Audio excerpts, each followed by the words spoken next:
The prisoner's letter. They found it sealed inside a wall, hidden behind a loose brick in what used to be a prison in northern France. The handwriting was faint but deliberate, pressed hard enough into the paper that even after a century, the indentations remained visible. It was dated March 1847 and signed only with a single name, Etienne. It reads, My dearest Elise, if this letter ever finds its way beyond these walls, know that my heart has already escaped them.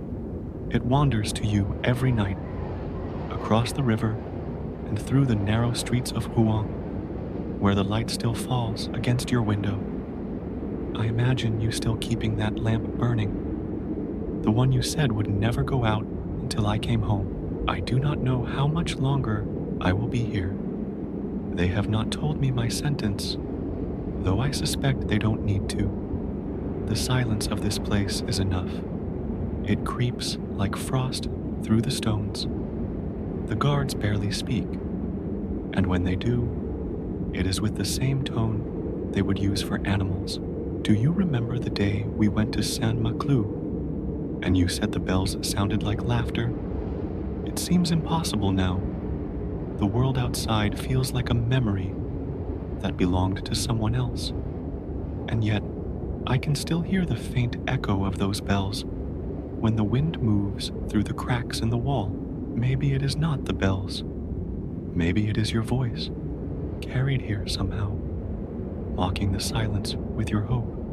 I have thought much about the trial, about the words I never spoke. They accused me of treason, of plotting against the crown. I had no such dream. My only dream was to feed our child and build a life of honest work. But honesty is not a shield when hunger drives a man to speak. And I spoke, perhaps too freely. You always said I spoke with fire when I should have spoken with caution. You were right, Elise. You always were. In the nights when I cannot sleep, I write your name on the wall. I've written it so many times that the guards have stopped scraping it off. It comforts me, somehow, to see it there, even if they mock me for it. The poet of the condemned, they call me. I take no shame in that. If love is a crime, let the walls bear witness. If the boy still asks for me, tell him his father is watching the stars through a small square window. Tell him I still see the same sky he sees, that no matter how far we are from each other, the light touches us both. And tell him to be kind. The world has little kindness left. I will not ask you to wait, Elise. Life is too cruel for such promises. But if you do think of me, think kindly. Remember the mornings at the market, the sound of your laughter in the rain, and that night by the river when you said you could love me even if the world turned against me. It did, and you still did. That is enough. I am not afraid, only tired. Whatever comes next, I will walk toward it, knowing that at least once in this life, I was truly seen. Etienne. Those were the last words written by Etienne before the prison was abandoned. The wall that hid his letter was later covered in plaster, and his name vanished from all records. No grave, no trial notes, no mention of what became of him. All that remains is this single page, written by a man who wanted his words to find a way out when he could not. The handwriting itself tells a story, slow and careful at the start, growing shaky toward the end, as though written by candlelight in a cold room. Some of the ink bled into the paper, leaving faint halos around the words, almost like frost.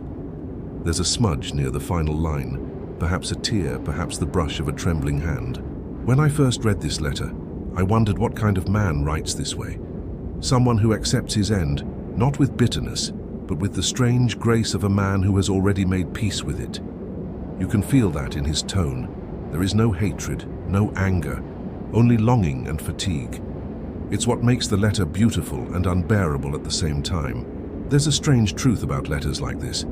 They outlive the people who wrote them, and in doing so they give those people a second kind of life. Etienne was a name lost to time, a prisoner erased from history, but because of this letter we can still hear him. Not through records, but through emotion. That's how memory really works. Not through dates and facts, but through the echo of a feeling that refuses to die. If you think about it, this letter might never have been found. If that brick hadn't loosened, if that wall had been torn down instead of restored, his words would have turned to dust like everything else. And yet, here they are, traveling across centuries to remind us that even in the darkest rooms, people still write, still hope, still love. It makes you wonder, how many more walls in the world are hiding stories like this? How many voices are still waiting, sealed behind stone, waiting to be heard? When you finish reading Etienne's letter, you can almost see him there, a thin man in a worn coat sitting at a crude wooden table, scratching those final words by candlelight. The air is damp, the stones sweat, the flame flickers when he exhales. He pauses once halfway through, looks up at the barred window, and for a second he smiles, because for a moment he forgets the prison. He's somewhere else entirely, maybe by the river, maybe in Elise's laughter, and that's the part that gets me. He didn't write to plead or to beg. He wrote to remember what it meant to live. We never find out what happened to him. Maybe he was executed, maybe he died of sickness before they could. Maybe he lived long enough to see spring come through the cracks of that tiny window one last time. Whatever the truth, he left behind something no sentence could erase, his heart pressed into paper, still breathing. And maybe that's the lesson in his words, that love once written down can outlive everything, even the walls built to silence it.